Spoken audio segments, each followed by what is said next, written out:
All right, we are live. So first of all, let me apologize for kind of the delay in getting out lectures. I tried to do one lecture using MATLAB, but it didn't turn out to be well, so I didn't post it. Didn't turn out well, so I didn't post it. But I have another option, which I'll post later, probably today or tomorrow. But anyway, today I want to talk about frequency domain analysis and how we can use it to determine stability of feedback control systems and actually how we can derive tuning rules for this. So again, just as a review, we have a feedback loop and we want to know the stability condition. And the stability condition is that at the critical frequency, which is when the loop transfer function, so the C times G, has a phase lag of 100 minus 80 degrees, that the magnitude of the loop transfer function, again, the product C of G, is less than 1, right? Because every time we're going around this, the signal is going to be kind of multiplied by that loop transfer gain. So if it's 1, it means the signal will persist. If it's less than 1, the signal will decay. And if it's bigger than 1, the signal will increase. Obviously, this is in terms of oscillations. And for analysis, typically to make things easier, we assume the controller is simply just a proportional controller. So it's just a static gain. And this makes it easier because the phase lag of the controller is 0. And the magnitude is just simply the proportional gain. So that means we can just focus on calculating informations for the G's rather than the C's, which becomes a little bit too difficult. So just some points. So let me slide this over here. So for phase lags, so for a first order system, so remember we have to get minus 180 degrees phase lag for this condition to work out. Or actually for instability to rise purely from a proportional controller. So for a first order system, we have a maximum phase lag of minus 90 degrees. That means we'll never get to that 180. Second order system will approach minus 180 degrees, but we never actually get there. But for the nth order system, the maximum phase lag is n times 90 degrees or minus n times 90 degrees. So if you have a third order system or fourth order system, we can easily get to a phase lag of minus 180 degrees. And I'll go through these examples in a sec. And then when we have a time delay, this is when we get a non-minimum phase system. And non-minimum phase means there is no minimum. So here we have a minimum phase of minus 90, minus 180. Here we go to minus infinity. I should also add that zeros can throw a loop into this whole process, but since most chemical systems don't have zeros beyond once we put them in a feedback loop, so this is all the phase lag for the open loop part of the system, we're not going to consider phase lags. All right, so just an example. So part of this, the motivation is to deal with these basically delays, right? Because we can't use pole analysis when we have this delay. This exponential actually gives us an infinite number of poles mathematically, which makes analysis really difficult. So what we can do is use kind of the frequency domain analysis to determine the stability. And really what we're asking is, what is the ultimate gain? So this is the maximum value that the proportional gain can be so that the system's still stable. So again, we start off by calculating the critical frequency. And so basically the phase lag for the system is the arctangent of minus the time constant, which is 4, times our critical frequency minus the time delay, which is 3 times the critical frequency. And we're solving this so it's equal to minus pi or minus 180 degrees. It really comes down to however your calculator or computer is calculating the arctan function. So if it's giving you back radians, then you got to work in pi. If it's giving you back degrees, you can work with minus 180. So I went into Python to solve this, but you can actually just do it in Excel by just putting a bunch of frequencies in. Obviously, the frequencies are all positive, and then finding the one where it gets to minus pi, and I get a critical frequency of minus 0.65 radians inverse. When we calculate the magnitude of the transfer function, that's just the gain, 2 all over 1 plus the time constant squared, the critical frequency squared, and assuming I did my numbers right, this is equal to 0.72, which tells me that the critical, or the ultimate gain, which is the maximum value of the gain, is equal to 1 over the magnitude of the critical frequency, which is 1.39.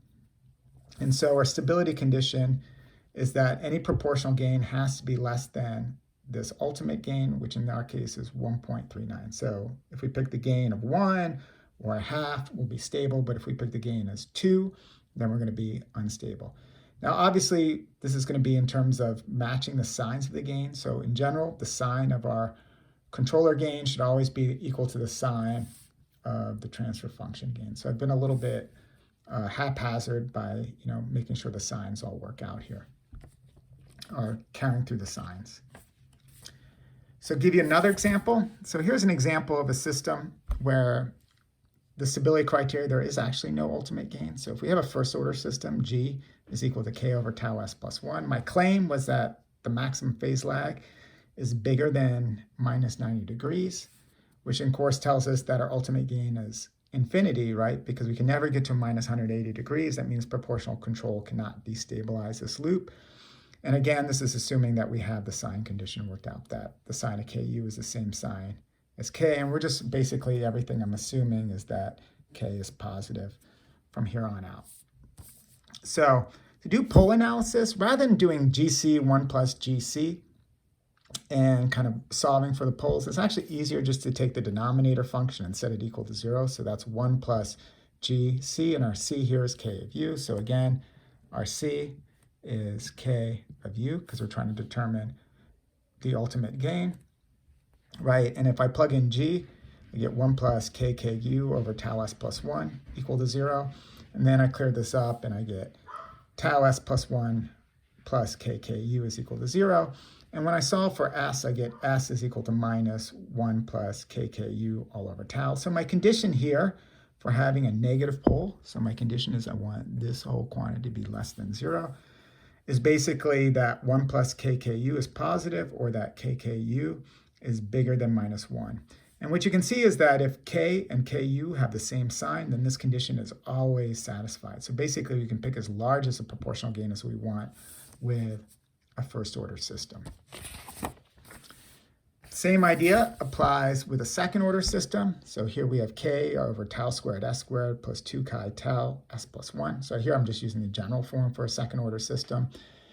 And the phase lag is going to be bigger than minus 180 degrees. So again, this is going to imply that our ultimate gain is infinity. So we can do the same trick with pole analysis. So 1 plus GKU is equal to 0. And if I plug in G, I get 1 plus KKU, tau squared S squared plus 2 tau chi S plus 1 equal to 0, which is gives me this polynomial tau squared S squared plus 2 tau chi S plus 1 plus KKU. And if I solve for S and simplify, I get, that's a minus chi.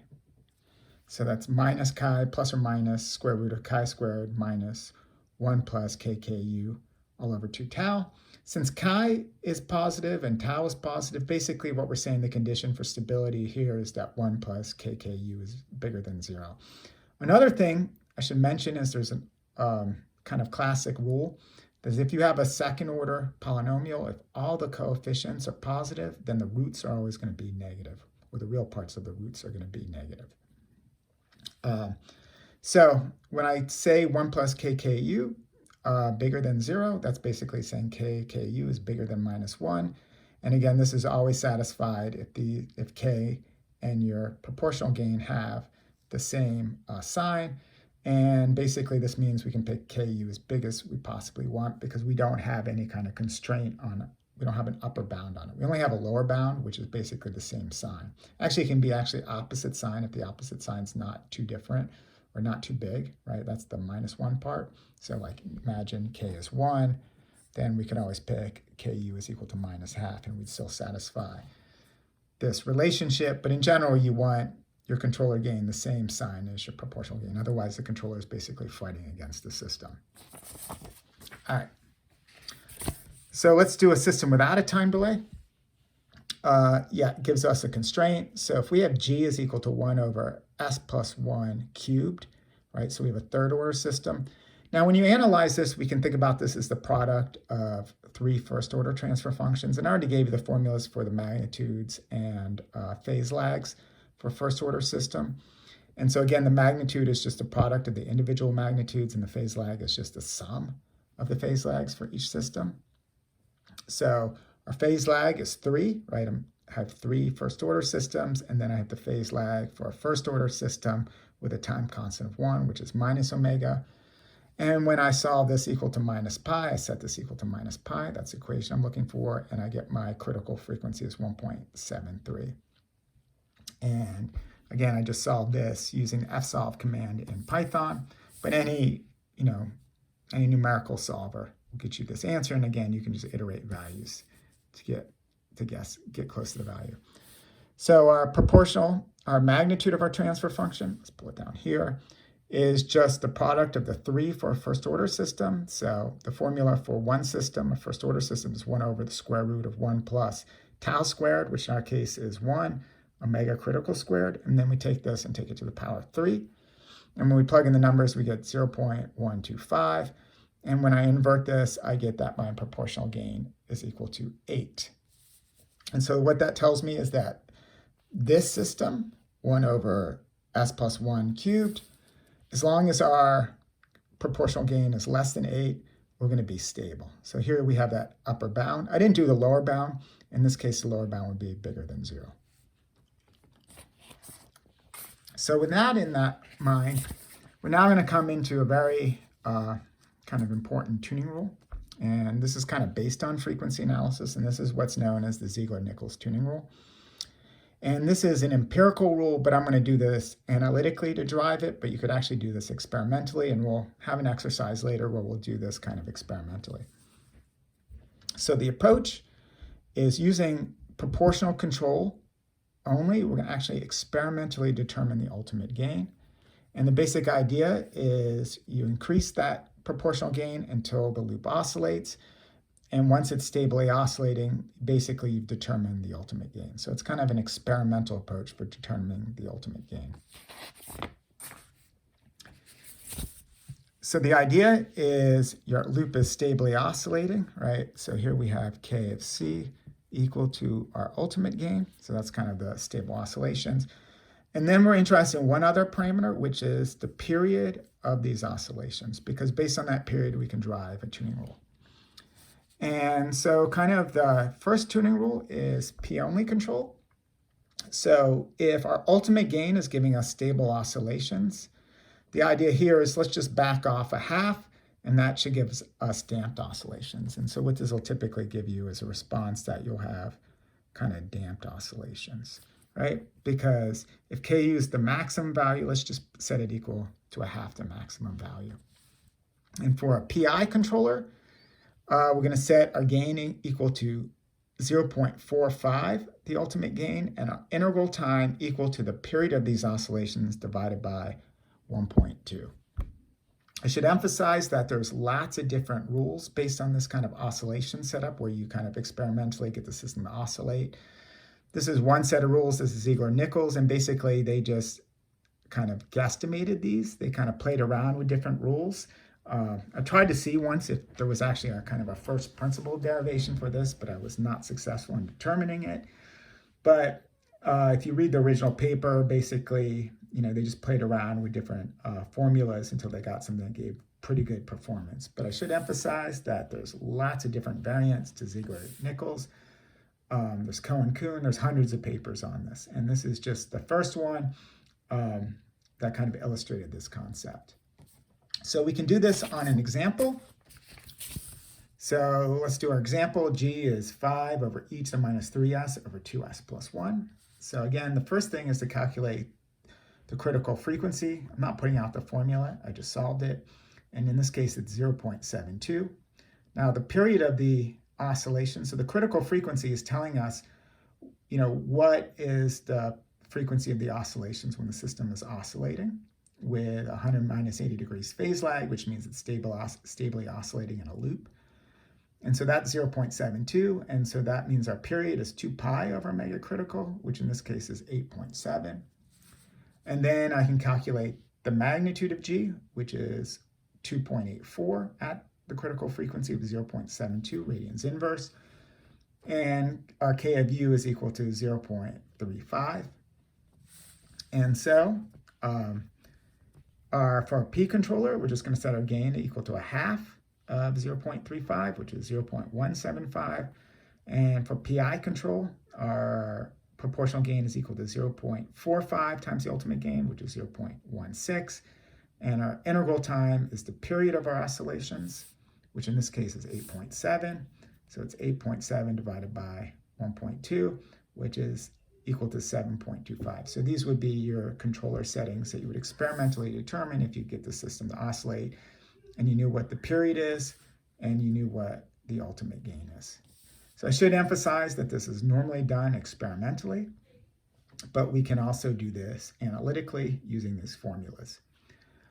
So I'll stop there, and the next lecture I will do this with kind of experimentally using a program, and then I'll show you the open loop rules for this. So you can also get these parameters from a step test, which is open loop Ziegler-Nichols tuning rules. So once again, if you have questions, leave them in the comment section, and stay safe, guys. All right, bye.